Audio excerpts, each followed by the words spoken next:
This channel does not promote any violent, harmful, or illegal activities. All content provided by this channel is meant for an educational purpose only.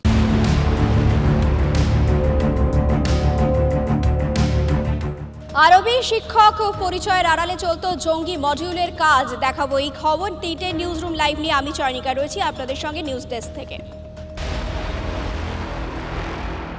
আজকে তিনটে news room শুরু করব দিনের সব থেকে বড় খবর দিয়ে, ভারত বিরোধী চক্রান্ত। আর সেই চক্রান্তে আরো পরিষ্কার হচ্ছে পাকিস্তান এবং বাংলাদেশের যোগ।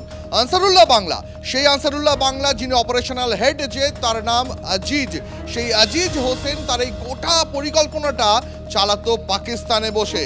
পাকিস্তান এবং বাংলাদেশে নিয়মিত যাতায়াত করতো সে, আর এই পাকিস্তান থেকেই অপারেশনের খুঁটিনাটি নির্দেশ দিত সে।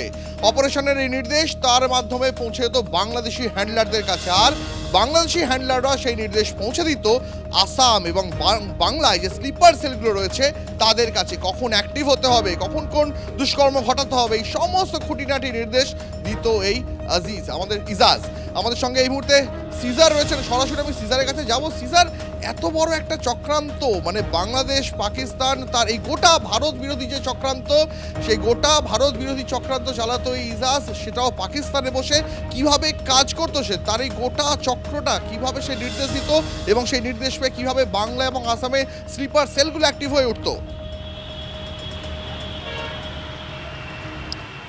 দেখো, এখন পর্যন্ত যেটা জানা গেছে, আনসারুল্লাহ বাংলা টিমের আমির বা প্রধান হচ্ছেন জসিমউদ্দিন রহমানি, কিন্তু যে অপারেশনাল পার্ট অর্থাৎ এই ধরনের নাশকতা, স্লিপার সেল তৈরি, এই সমস্তটাই দেখে এজাজ হোসেন। তিনি আদতে বাংলাদেশের বাসিন্দা, কিন্তু 2008 সালে তিনি পাকিস্তানে পালিয়ে যান। আমরা এর আগে বিভিন্ন সময় বলেছি যে আনসারুল্লাহ বাংলা টিমের সঙ্গে পাকিস্তানের বিভিন্ন জঙ্গি সংগঠন এবং পাকিস্তানি গুপ্তচর সংস্থার সরাসরি যোগাযোগ রয়েছে, এবং সেটা কিন্তু এই ঘটনা আরও ভালোভাবে প্রমাণ করে। ইজাজ পাকিস্তান থেকেই আনসারুল্লাহ বাংলা টিমের বিভিন্ন যে মডিউলগুলো বাংলাদেশ এবং ভারতে রয়েছে সেগুলোকে নিয়ন্ত্রণ করে।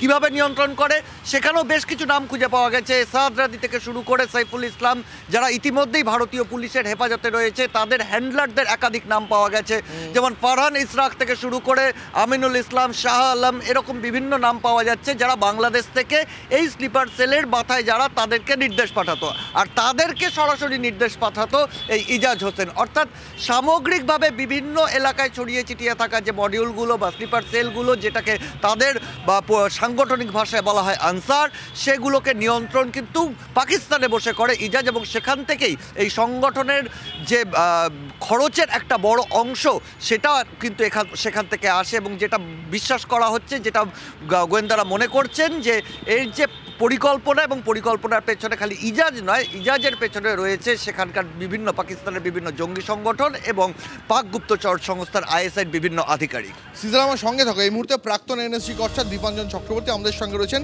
দীপাঞ্জন দা, এই মুহূর্তে যে খবর আমরা পাচ্ছি, ইজাজ আনসারুল্লাহ বাংলা টিমের অপারেশনাল হেড পাকিস্তানে বসে, এবং একাধিকবার পাকিস্তান এবং বাংলাদেশের মধ্যে তার যাতায়াত ছিল, এবং সেখান থেকে বসে ভারতের নানান দুষ্কর্মের পিছনে এই ইজাজ মদত দিত।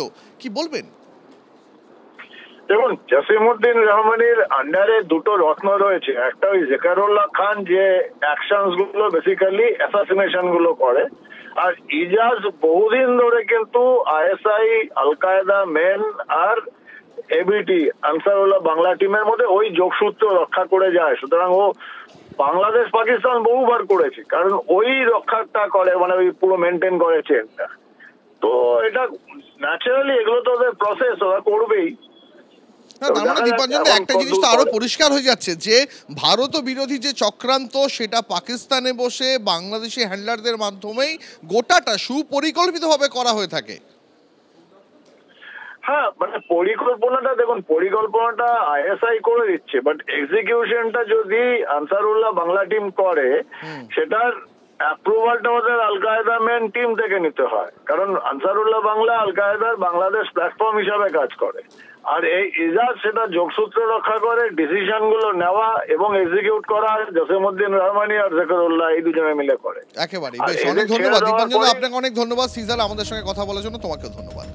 এবার আপনাদের বলবো সাইফুলের কথা। আচ্ছা, এই সাইফুলকে অসমের বরপেটায় মাদ্রাসা স্কুলে আরবি ভাষার শিক্ষক বলে জানা যাচ্ছে, কিন্তু এই শিক্ষকতার পেছনে অন্য কাজ।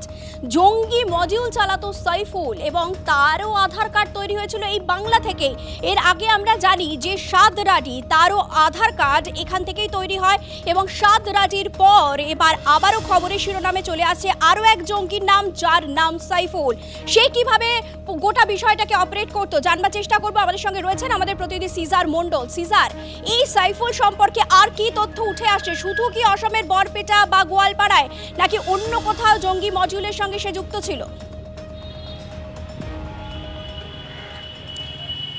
দেখো, সাইফুল ইসলাম ওরফে সুমন ওরফে হারুন রশিদ বাংলাদেশের নারায়ণগঞ্জের বাসিন্দা এবং বলা হয় যে আনসারুল্লাহ বাংলা টিমের শীর্ষ স্তরের নেতাদের মধ্যে একজন। সে দীর্ঘদিন আগে ভারতে ঢোকে এবং মুর্শিদাবাদের পথ দিয়ে এ রাজ্য দিয়ে সে ভারতে ঢোকে এবং সেই সময় কিন্তু তাকে আধার কার্ড এবং ভারতীয় ভুয়ো নথিপত্র অর্থাৎ তার পরিচয়পত্র তৈরি হয়ে গিয়েছিল এবং যেটা প্রাথমিকভাবে জানা যাচ্ছে সেটাও এই রাজ্য থেকেই তৈরি করা হয়েছে এবং এই সাদরাদি যে এলাকাতে বসবাস করতো সেখানকারই কাছাকাছি কোথাওকার ঠিকানা দিয়ে সেই নথি তৈরি করা হয় এবং তারপরে সে যেটা তুমি বললে যে মাদ্রাসার আরবি শিক্ষকের পরিচয়ের আড়ালে সে গোটা মডিউলটা তৈরি করে এবং তার মডিউল একদিকে বরপেটা অন্যদিকে গোয়ালপাড়া জেলায় বিস্তৃত হয় এবং এই মডিউলের কাছ থেকেই গত পরশুদিন যেমন 4টে বা handmade AK-47 look alike rifle পাওয়া গেছে এবং প্রচুর পরিমাণে আইডি সরঞ্জাম পাওয়া গেছে, ঠিক একই রকম প্রচুর পরিমাণ অস্ত্র পাওয়া গিয়েছিল এই মডিউলের কাছেই এবং সেখান থেকে দুটো বিষয় খুব স্পষ্ট। এক হচ্ছে বাংলা অসমের এই মডিউল অর্থাৎ সাদরাদির মডিউল এবং সাইফুলের মডিউল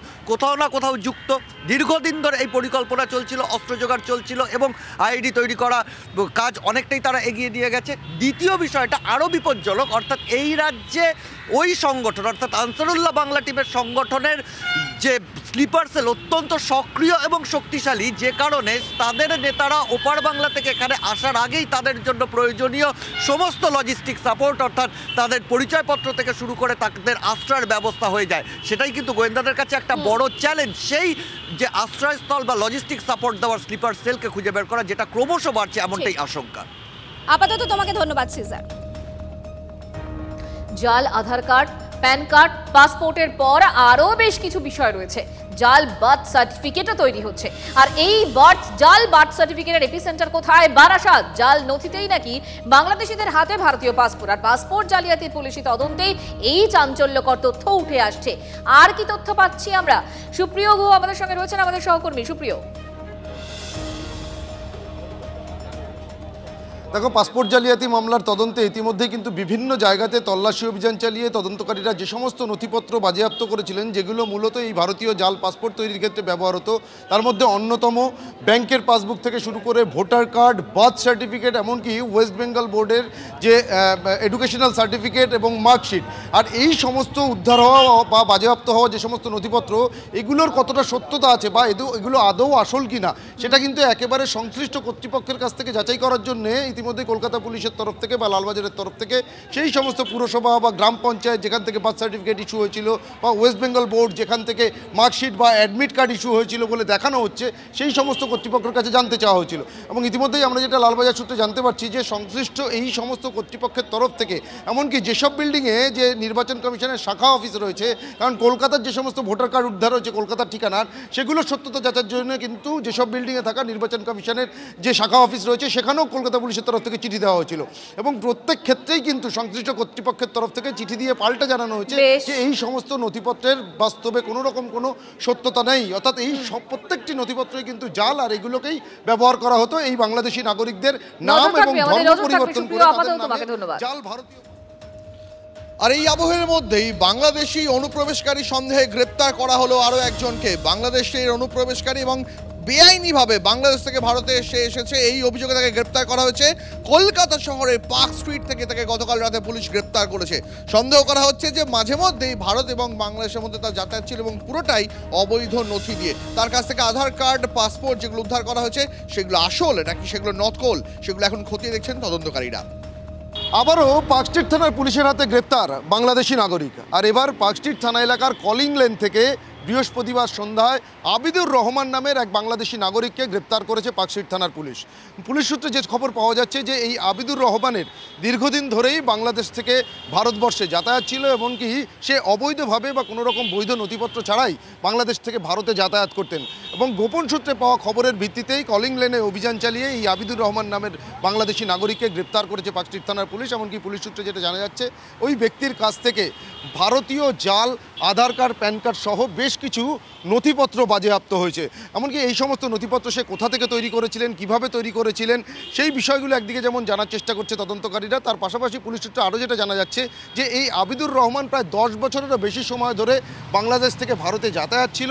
এমনকি কলকাতাতে সে নানা ধরনের ব্যবসায়িক কাজের সঙ্গেও যুক্ত ছিল এবং বিগত কয়েক বছর ধরেই কিন্তু সে ওয়াটগঞ্জ এলাকাতে একটি বাড়ি ভাড়া নিয়ে থাকতে শুরু করেছিলেন। অর্থাৎ কোথাও গিয়ে তদন্তকারীরা যেটা মনে করছেন যে এই সমস্ত ভারতীয় যে পরিচয়পত্র বা যে সমস্ত নথিপত্র তার কাছ থেকে উদ্ধার হয়েছে জাল, সেই সমস্ত নথিপত্রকে ব্যবহার করে এখানকার নাগরিকত্ব অর্জন করারও কিন্তু চেষ্টা চালানো হচ্ছিল, এমনটাও মনে করছেন। আরও যে সমস্ত নথিপত্র তার কাছ থেকে বাজেয়াপ্ত হয়েছে সেগুলো কোথা থেকে কিভাবে তার কাছ থেকে এলো সেগুলোই কিন্তু এখন জানার চেষ্টা করছেন তদন্তকারী আধিকারিকরা। ক্যামেরায় পিকুর সঙ্গে সুপ্রিয় গুহ, TV9 বাংলা। কলকাতা থেকে জেলা সর্বত্র ছড়িয়ে পড়েছে অনুপ্রবেশকারীরা। অ্যাক্টিভ পুলিশ, বিশেষত যে সমস্ত জায়গা দিয়ে কাঁটা তার নেই সেই সমস্ত জায়গায় বেশি করে অ্যাক্টিভ রয়েছে বর্ডার সিকিউরিটি ফোর্স। নদিয়া থেকে গতকাল আমরা দেখিয়েছিলাম যে অনুপ্রবেশকারীকে গ্রেফতার করা হয়েছিল এবং তারপর 6 জন, এবার আবারও পুলিশের জালে 3 জন অনুপ্রবেশকারী এবং 3 দালালকে গ্রেফতার করা হয়েছে। গোপন সূত্রে খবর পেয়ে হাঁসখালি এবং গাংনাপুর থানার পুলিশ যৌথ অভিযান চালায়। ধৃত 3 বাংলাদেশের মধ্যে একজন মহিলা রয়েছে বলে খবর পাওয়া যাচ্ছে, তাদের বাড়ি বাংলাদেশের চুয়াডাঙ্গায়। সীমান্তবর্তী যে থানাগুলি রয়েছে সেই সকল থানাগুলি যৌথভাবে তারা অভিযান চালাচ্ছে কোনো জায়গায় কোনো অনুপ্রবেশকারী এসে প্রবেশ করে ভারতবর্ষে রয়েছেন কিনা বা এই কাজের সাথে কারা কারা যুক্ত রয়েছে, কারা কারা তাদেরকে এদেশে নিয়ে আসতে সহযোগিতা করছে বা আশ্রয় দিচ্ছে, সমস্তটাই খোঁজ চালাচ্ছে পুলিশ। পাশাপাশি সীমান্তে কিন্তু নজরদারি, ড্রোন দিয়ে নজরদারি চালানো হচ্ছে এবং যে সকল সীমান্ত এলাকাগুলিতে তার কাটা নেই সেই সকল এলাকায় নজরদারি বাড়ানো সত্ত্বেও প্রাকৃতিক বিপর্যয়ের কারণে বা কোনো রকম নজরদারির ফাঁকফোকর থাকলে সেই পথ দিয়ে দালালরা বা অনুপ্রবেশকারীদের ভারতবর্ষে প্রবেশ করাচ্ছে। আর এই সকল খবর মিলেই যৌথ পুলিশের অভিযানে একাধিক অনুপ্রবেশকারী গ্রেপ্তার হচ্ছে। আবারও নতুন করে গতকালকে পুলিশ 6 জনকে গ্রেপ্তার করে, ধানতলা থানার পুলিশ, গাংনাপুর থানার পুলিশ এবং হাঁসখালি থানার পুলিশ। এই অভিযুক্তদের গ্রেপ্তার করে আজ তাদের আদালতে পাঠায়। নদিয়া থেকে ক্যামেরায় তুষারের সাথে মধুকুণ্ডু, TV9 বাংলা। আপনাদের নিশ্চয়ই মনে আছে গত কয়েক সপ্তাহ আগে গল্ফ গ্রিনের ভ্যাট থেকে এক মহিলার কাটা মুন্ডু উদ্ধার হয়েছিল, আর আজ একেবারে মালদার চাঁচলে সেখানে আমবাগানের মধ্যে মহিলার অগ্নিদগ্ধ দেহ উদ্ধার হলো এবং এই দেহ উদ্ধারকে ঘিরে রহস্য। দেহের পাশেই উদ্ধার হয়েছে সোনার কানের দুল, জুতো, অবিন্যস্ত অবস্থায় পোশাক মিলেছে, রক্তের দাগও। মহিলাকে খুনের পর মৃতদেহ জ্বালিয়ে দিয়ে প্রমাণ লোপাটের চেষ্টা করেছে দুষ্কৃতীরা, এমনটাই অনুমান পুলিশের। ঘটনাস্থলে ছুরিও মিলেছে। গোটা আমবাগান ঘিরে ফেলেছে পুলিশ। শুভতোষ ভট্টাচার্য আমাদের মালদার প্রতিনিধি এই মুহূর্তে আমাদের সঙ্গে সরাসরি রয়েছে। শুভতোষ, সর্বশেষ কি তথ্য পাচ্ছি আমরা? দেখো, এখনো পর্যন্ত একটু আগেই ওই পুকুরে, পাশেই যে পুকুর রয়েছে সে পুকুরে জাল ফেলে দেখা হলো, তো যতটুকু খবর সেখানে তেমন কিছু পাওয়া যায়নি, যদিও পুলিশ চারিপাশটা ঘিরে রেখেছে। এবং একই সাথে তোমাকে দেখাচ্ছি যে এই যে কর্ডন করে রাখা আছে জায়গাটা, যে ওইখানে যে এখনও সেই কালো পুড়ে যাওয়া খড় এখনও দেখা যাচ্ছে এবং সেখানে মানে আজ সকালেও সেখান থেকে কিন্তু আগুন দেখা গিয়েছিল, ধোঁয়া উঠছিল বলে এখানকার স্থানীয় বাসিন্দারা জানিয়েছেন। একই সাথে ঠিক এই পুকুরের ওপারে রয়েছে প্রচুর বসতি, বেশ কিছু বাড়িঘর। ঠিক সামনে যে বাড়ির লোকজন রয়েছে, মহিলারা, তারা কিন্তু যথেষ্টই আতঙ্কিত। এবং এই রাস্তা দিয়ে এই বাগান হলো, এই বাগানের এই পথ ধরে কিন্তু নিয়মিতভাবে যাতায়াত রয়েছে মানুষের। এবং এখানে যেহেতু ব্লক অফিস রয়েছে পাশেই, মৃত মহিলার পরিচয় কিছু জানা গেল? কারাই ঘটনা ঘটালো কিছু আজ কি করতে পারছে পুলিশ? এখনো পর্যন্ত প্রাথমিকভাবে পুলিশের অনুমান, যদিও পুলিশ স্পষ্ট করে অন ক্যামেরা কিছুই জানায়নি, কোনো প্রেস ব্রিফ দেয়নি, তারা বলছে যে পুরো ঘটনাটা তদন্ত করছে।